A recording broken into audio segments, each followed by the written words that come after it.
దేవుడు సీత ఇక్కడికి తీసుకొచ్చావు? గొప్పదీసి మన ఇద్దరిని అనాథ శరణాల్లో చేస్తుందేమో. ఏం కాదు, రండి చెప్తాను. చీచీ. నమస్కారం అండి. నమస్కారం. రండి, మీకోసమే చూస్తున్నాను. ఎవరు కావాలో చూసుకోండి. పిల్లలందరినీ చూసి మీకు నచ్చిన బాబుని సెలెక్ట్ చేయండి. దేనికి సీత? దత్తత తీసుకోవడానికి. మనవడి కోసం మీ నాన్నగారు కుమిలిపోతున్నారండి. ఆయన బాధ చూస్తుంటే దిగులతో మంచం ఎక్కేలా ఉన్నారు. ఆయన మంచాలు బెంచులు రోజు ఎక్కుతూనే ఉంటాడు. తన గురించి నువ్వే ఫీల్ అవుకు. పైగా ఎవరో కనిపారేసిన బిడ్డ మనకెందుకు?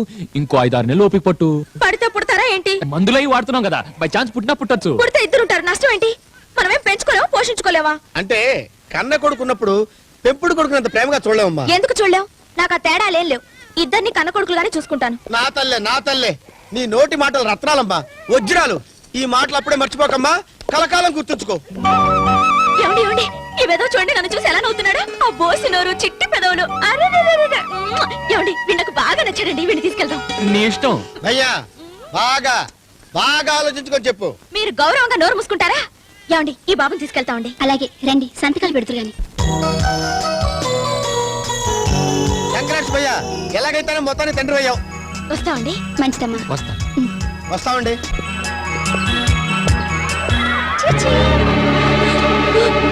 అమ్మా, ఈ బిడ్డ నా బిడ్డమ్మా. నా బిడ్డను దూరం చేయకండి అమ్మా. నా బిడ్డ నాకు ఇచ్చేయండి అమ్మా. అదేమిటి, ఆ రోజు పెంచలేని వదిలి వెళ్ళాం, మళ్ళీ ఇప్పుడు కావాలంటే ఎలా? వాళ్ళు దత్తత తీసుకున్నా. అంత మాట అనకండి అమ్మా. వాడిని వదిలిపెట్టి బతకలేకపోతున్నాను, వాడిని మర్చిపోలేకపోతున్నాను. ఏ కూలో నాలు చేసుకుని వాడిని పోషించుకుంటానమ్మా. నా బాబు నాకు ఇచ్చేయండి అమ్మా. అమ్మ, నీ కాళ్ళకు దండ పెడతానమ్మా. నా కొడుకుని తీసుకెళ్ళకమ్మా. నా కొడుకు నాకు ఇచ్చేయమ్మా. నా కొడుకు నాకు ఇచ్చేయమ్మా. ఇవ్వమ్మా.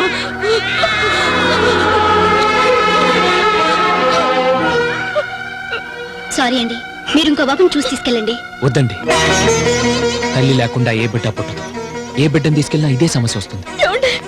అవును సీత, 10 నిమిషాలు ఎత్తుకున్న బిడ్డ దూరం అయిపోతేనే ఇంత బాధపడుతున్నావు. మరో బిడ్డను తీసుకెళ్ళి ఓ 10 ఏళ్ళు పెంచాక ఆ బిడ్డ తల్లిదండ్రులు వచ్చి మా బిడ్డను మాకు ఇచ్చేసామని తీసుకెళ్లిపోతే తట్టుకోగలవా? భరించగలవా? ఒక 5-6 నెలలు ఆగు. శాశ్వతంగా మన దగ్గరుండే బిడ్డను తెచ్చి నీ చేతిలో పెడతాను. శాశ్వతంగా మన దగ్గర ఉండే బిడ్డ మనకి ఎక్కడ దొరుకుతుంది భయ్యా? మనిషాకు పుట్టబోయే బిడ్డను తీసుకొచ్చి సీతను తల్లించేస్తాను. భయ్యా అవునరా, ముందు నా బిడ్డను సీతకు దగ్గర చేస్తాను. ఆ తర్వాత మెల్లగా సీతను కన్విన్స్ చేసి మనిషిని కూడా ఇంటికి తీసుకొస్తాను. అలాగే భయ్యా, ఒకసారి వెళ్ళి మనిషిని చూసి రాకూడదు? రేపే వెళ్తాను.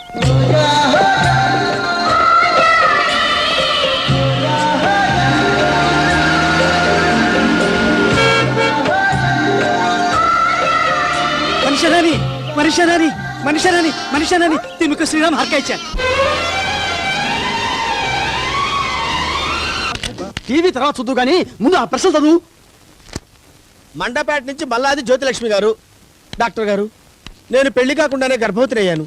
నా గర్భం పోయి ఇమీడియట్ గా నాకు పెళ్లి కావాలంటే నేనేం చేయాలండి? రాయ్, బిడ్డను కనిస్తే గర్భం పోతుంది, తాళి కట్టించుకుంటే పెళ్లి అవుతుంది. నెక్స్ట్. కడప నుంచి చిడతల చిన్నారావు. డాక్టర్ గారు, నాకు కొత్తగా పెళ్ళయింది. అలవాటు ప్రకారం శోభనం రోజున నా భార్యను వేసేరుకుని 100 రూపాయలు చేతిలో పెట్టాను.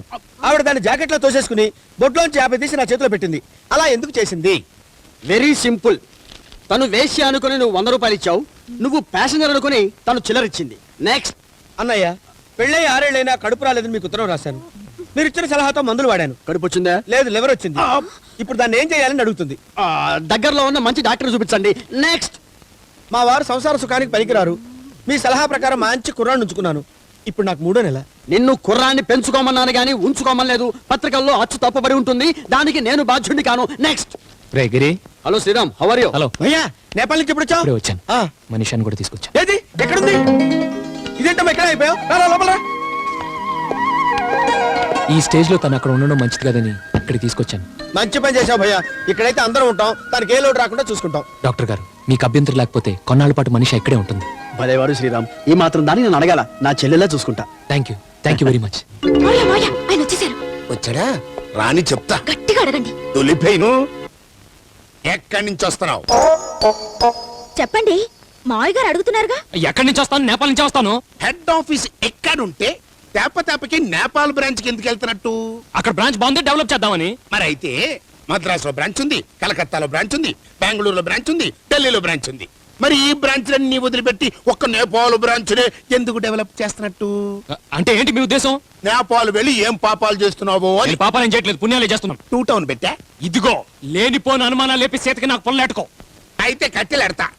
సోడా తాగునా అన్నా అని రూపాయి నోటు చేతికిస్తే 3 సార్లు లెక్కెట్టి 3 మడతలు పెట్టి జేబులో పెట్టుకునే పిసినారివి ఈ మధ్యంతా తమరు నేపాల్లో వేళ్ల మీద ఖర్చు పెడుతున్నారట. వాటి రీజను? దాన ధర్మాలు చేస్తే పిల్లలు పడతారని చెప్పారు, అందుకే డొనేషన్ అవి ఇస్తున్నాను. డబ్బు పోతే పోయింది. ఈ మధ్య మీరు అదోలా ఉంటున్నారు. నాతో కూడా సరిగ్గా ఉండటం లేదు. రోజు రోజుకి మీరు దూరం అయిపోతున్నారేమోనని భయం వేస్తోంది. సీత, రాముడు సీతను అనుమానించాడు కానీ సీత ఎప్పుడు రాముడు అనుమానించలేదు. Do you know? పోయినా అక్కడ సీత లంకెళ్ళింది కాబట్టి రాముడు అనుమానించాడు. ఇక్కడ రాముడు నేపాల్ వెళ్ళాడు కాబట్టి సీత అనుమానిస్తాడు. అయితే నన్ను ఏం చేయమంటావు? నిప్పులో దొక్కమంటావా? కాదు, సీత మీద ప్రమాణం చేసి నిజం చెప్పమంటాను. దాని మీద ఎందుకు? పోతే పోతావు, నీ మీద వేస్తాను. నా మీద? అవును, నిజం చెప్పేటప్పుడు ఎవరి మీదనే? చూడు సీత, మా నాన్న మీద ప్రమాణం చేసి చెప్తున్నాను, నీకు ఎటువంటి అన్యాయం చేయట్లేదు, న్యాయమే చేస్తున్నాను. అమ్మయ్యా, ఇప్పుడు నాకు ధైర్యంగా ఉంది. ఆ, అప్పుడే రిలాక్స్ అయిపోకమ్మా. 6 నెలలు నేను బతుకుంటే వీడు నిజం చెప్పినట్టు, పోతే అబద్ధం చెప్పినట్టు. ఇది గుర్తుంచుకో. ఎప్పుడు తిన్నాడో ఏమో. ఈ నేపాల్ మొగుని తీసుకెళ్లి భోజనం పెట్టుకో. రండి రండి. Hello doctor. కంగ్రాచులేషన్ శ్రీరామ్, మనీషాకి బాబు పుట్టాడు. Thank you very much. తను ఎక్కడ ఉంది ఇప్పుడు?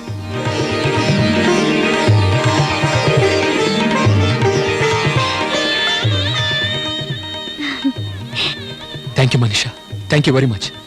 ఏ దేవుడు ఏవిని వరం ఇచ్చావు, ఏమిచ్చి నీ రుణం తీర్చుకోమంటావు? ఇది రుణం కాదండి, మంచి మనసుతో నన్ను భార్యం చేసుకున్నారు. భారీగా నా బాధ్యతను నెరవేర్చుకున్నాను. భయ్యా భయ్యా ఒక్కసారి లారా. బిడ్డను తీసుకెళ్ళాలి కదా, ఆ విషయం మనీషాతో చెప్పు. ఇప్పుడా? అవును, ఆలస్యం చేస్తే మమకారం పెంచుకుని బిడ్డను వదులుకోలేదు. ఇప్పుడే చెప్పేస్తే మంచిది. నో, నా వల్ల కాదు, నేను అడగలేను. అడగలేనంటే ఎలా భయ్యా? చేతకిచ్చిన మాట మర్చిపోయావా? రే, ఎన్నో కష్టాలు పడి 9 నెలలు మోసి కన్న బిడ్డను 9 నిమిషాలు కూడా గడవకముందే వేరు చేయమంటావా? ఇప్పటికే మనిషాన్ని దూరంగా ఉంచి తనకు చాలా అన్యాయం చేశాను.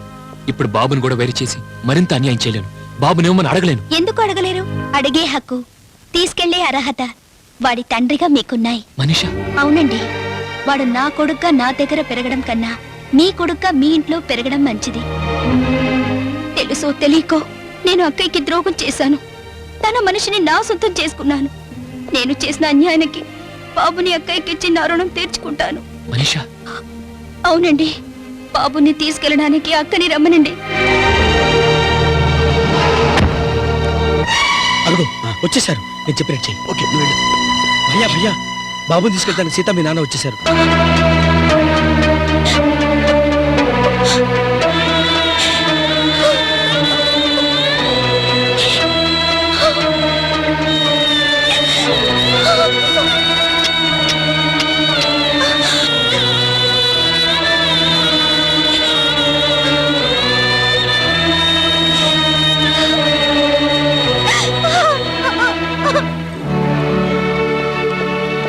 ఇదిగో బాబు, చూసుకోండి.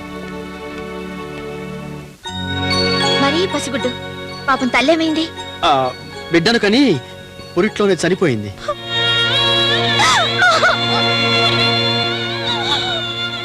ఆవిడెవరు? పురిట్లోనే బిడ్డను దూరం చేసుకున్న తల్లి. అయ్యో పాపం, ఏమిటో ఆ మాయదారి దేవుడు ఆ తల్లికి బిడ్డను దూరం చేశాడు, ఈ బిడ్డకు తల్లిని దూరం ఆ, చేశాడు. మీరు బాబుని తీసుకోండి. ఏ తల్లి కన్న బిడ్డవో బాబు, నన్ను నమ్మని చేశావు.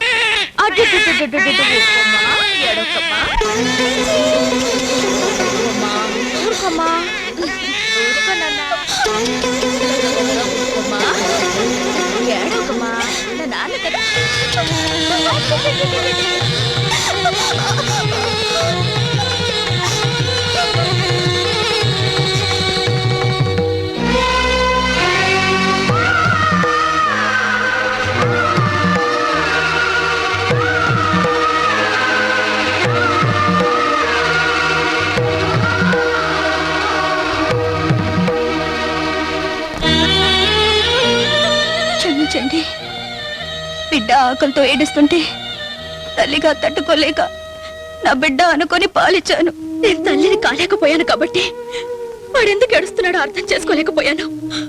నువ్వు తల్లివి కాబట్టి బిడ్డ ఆకలి తెలుసుకోగలిగావు. నీ మేలు మర్చిపోలేనమ్మా. బాబుని తీసుకొని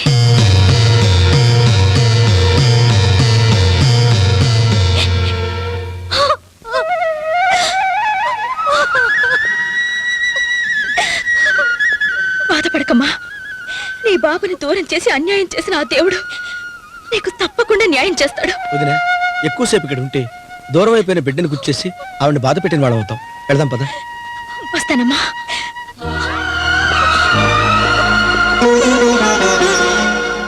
బాధపడకండి, మీరు వెళ్ళండి.